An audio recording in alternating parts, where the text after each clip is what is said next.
I see a ton of people that are making mistakes when they're buying their first power station. I did it, you've probably done it. The reality is these devices are a little more complicated than people want to give them credit for, and there's a lot of specs that people don't actually know they're supposed to pay attention to. One issue is there is a million sizes. You've got guys from these little itty bitty ones to even a more middle-sized one to an even more middle-sized one. And then just for good measure, oh my gosh, lift with your legs. Yeah, these guys. This thing's gotta be pushing 100 pounds or more. You got giants. It's really hard to know what is right. Now, the main question that I want to answer is the one that I actually have gotten from you guys a lot, which is what's the best unit for like an average overlander, a person that goes camping for 3-day weekends as much as possible, and then maybe occasionally once or twice a year gets out on that 7 to 10-day trip. So what's the right unit for you? And what specs should you pay attention to? To simplify this, because everybody gets a little too technical on these things, we're gonna talk about really only 6 main specs that you should pay attention to be able to get a really good power station for your off-road adventures. Okay, so right before we jump into the 6 specs that people are kind of getting wrong on these things, I do want you guys to know, because I always want to be honest with you guys, this video is sponsored by Anker SOLIX. That is the brand that made this unit right here. I actually reached out to multiple brands to see if they would be interested in sponsoring an educational video like this. And it's kind of interesting, a lot of brands shy away from educational videos. They kind of just want people to stand here and just say, Anker's the best, don't think about anything else, just buy this one. So, most of the brands pretty much told me no, and then Anker stepped up and said, yeah, we'll sponsor an educational video to teach people about units. Okay, the number one thing that I see people getting wrong when they're buying power stations is they do not understand fundamentally the size of the power station that they're actually buying. And I'm talking about the size of the most important component in it, the size of the actual battery. Here's what perfect example. A lot of battery packs are advertised for their peak power rating. So this one is advertised and says it can do 2,400 watts peak power. So everybody goes, oh, it's a 2,400 watt power station. Well, this one is also advertised as a peak power of 2,400 watts. So people logically will look at these and they will think that they are the same size power station. That is not true.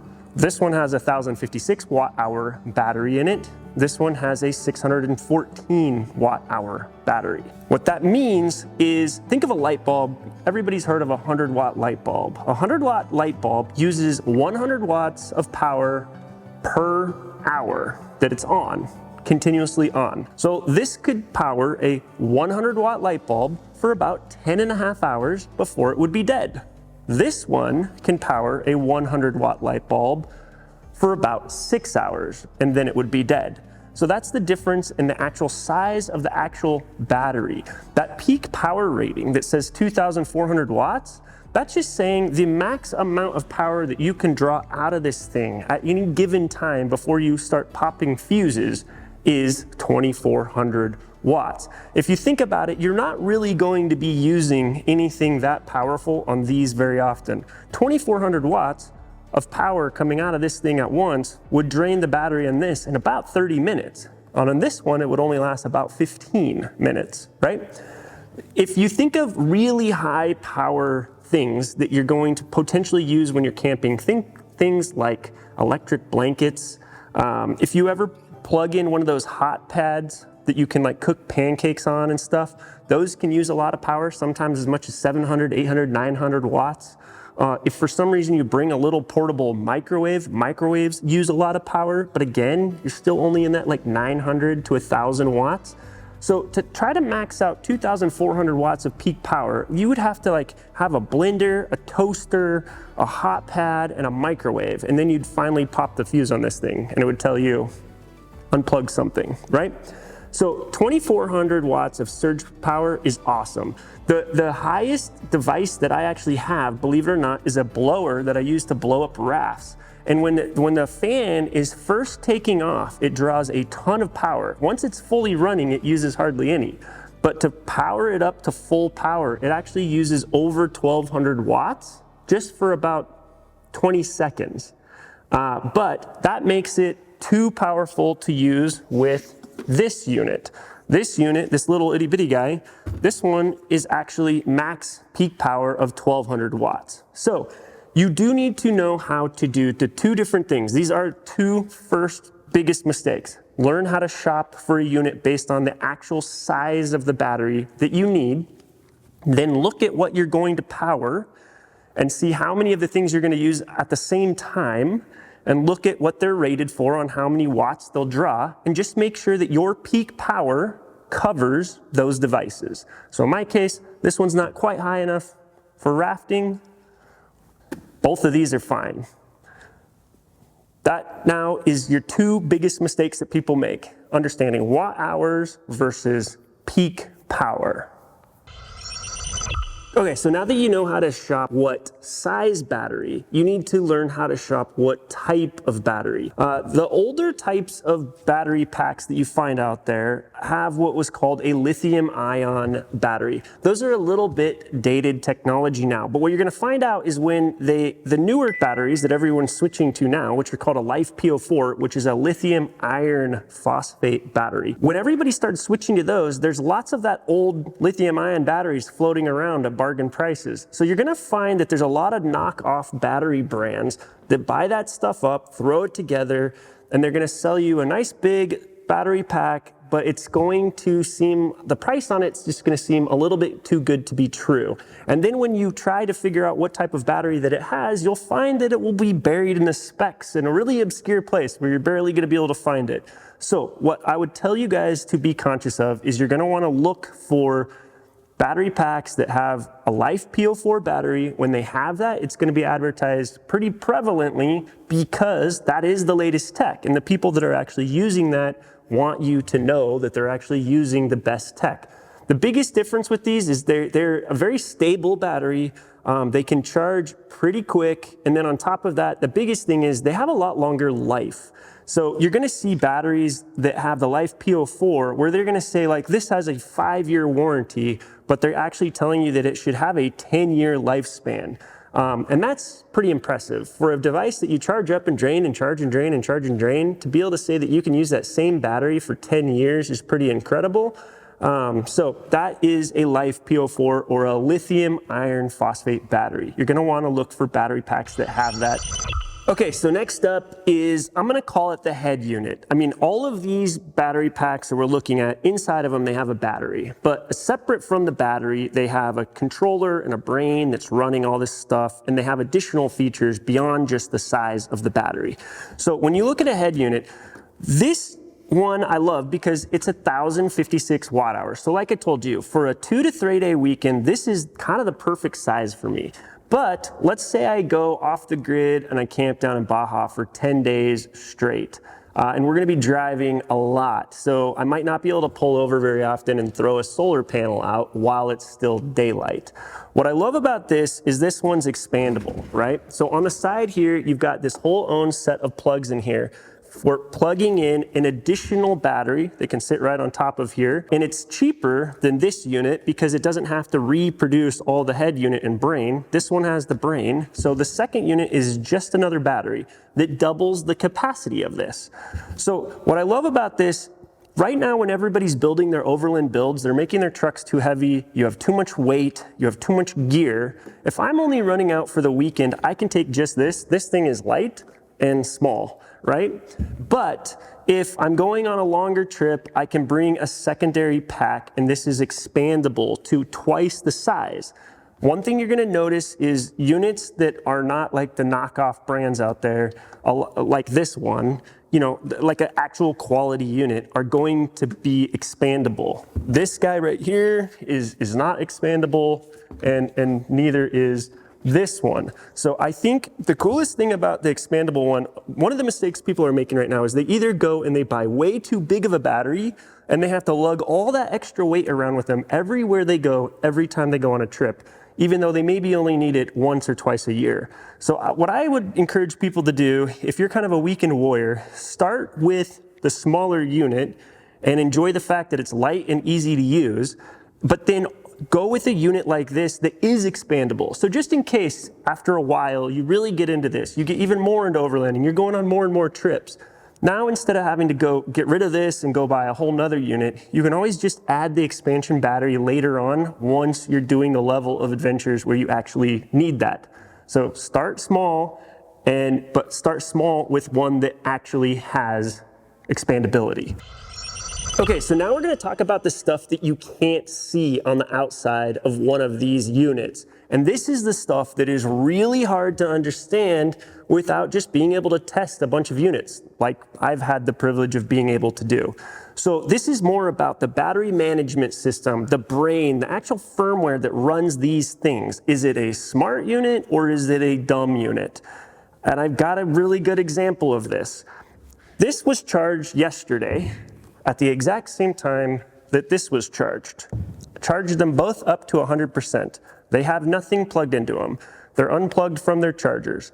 Now, with batteries, a lot of times if a unit stays charged for a really long time at 100%, the brain inside will kick on and it will start depleting itself, and that can help manage the battery and make the battery last longer, okay? But there's smart units that do that and still make the unit usable for you. And then there's units that are really dumb. And I hate to say it, this is a perfect example of a dumb unit. This was charged yesterday. If I hit the power button right now, it says that it's still at 100%. Now, that's great.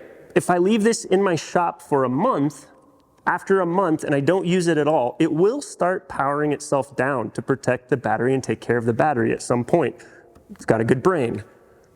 I charged it yesterday. Let's say I'm going on a trip today. I definitely want it to still be charged up. That's why I charged it up.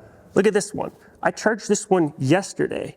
It says that it has no power being drawn from it. It's all the way down to 60%.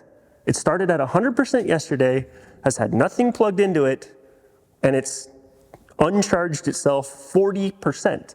So if I was gonna go off-roading today, I charged it yesterday to be prepared for my trip. I already lost almost half of my power. This one has proven to be the most frustrating unit I have ever used. And there's little signals that you can tell when you're buying a quality unit versus a cheap unit. Here's a perfect example. The power supply for this is internal. It's part of the whole entire integrated brain. So when I plug this one into the wall to charge it, the only thing that I plug in is just this, standard cable plug, right? This one, they don't have an integrated design. They don't have an integrated power supply. Somebody bought a bunch of other people's tech and just tried to smash together a unit. So they're using an external power supply that is massive, by the way. If you look at the actual power supply on it, it's not the same brand as this unit. So it's clearly just something they decided to buy and stick on here. It's not very intelligent either. When I plug this in, even when this gets charged to 100%, the fan on the power supply just runs forever. It never stops running. It is super loud. And then on top of that, when it's charging this unit, it gets insanely hot. Very, very, very hot.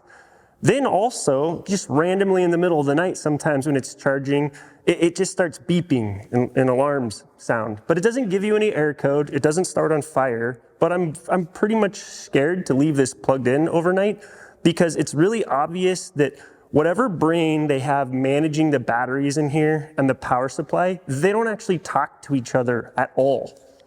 That's the only explanation. With this one, if I plug it in and I charge it to 100%, once it's at 100%, the fans and everything that would potentially run, they turn off. It's an integrated unit, right? So this isn't just the Anker SOLIX, the guys that built this designed the whole entire thing to work together and work intelligently. Whereas a lot of the knockoff brands, this is what you're getting. So if you're only looking at those stats, oh, this one's 2400, peak power, and this one's 2400 peak power. And you think well, why is there a difference in price here? This is why there's a difference in price. Some of these cheap knockoffs just flat out frankly just seem dangerous to me. A couple other things that's super interesting. When you look at power supplies, like the brain of the unit, this one I can plug into the wall and I can charge it from 0 to 100% in 58 minutes, which is extremely fast, but that's because it has an extremely intelligent power supply that is essentially programmable, right? You can program it to charge super fast, you can charge it super slow. One way that you can do that is this has a really awesome Bluetooth app. And I'm gonna tell you a scenario where this is actually really critical. We have this cabin that's up in the mountains. It's ancient. The electricity in it, I don't know who did it. I guarantee you it wasn't an actual electrician. Nothing's wired right. So it's like certain circuits get overpowered and it blows fuses constantly. This is just an old cabin, right? So when I go up there, if I'm gonna plug this into the wall, I can't actually have it charge the fast way. Like when this can charge the whole thing in 58 minutes, it's pulling a lot of power because it's smart enough and capable to do that.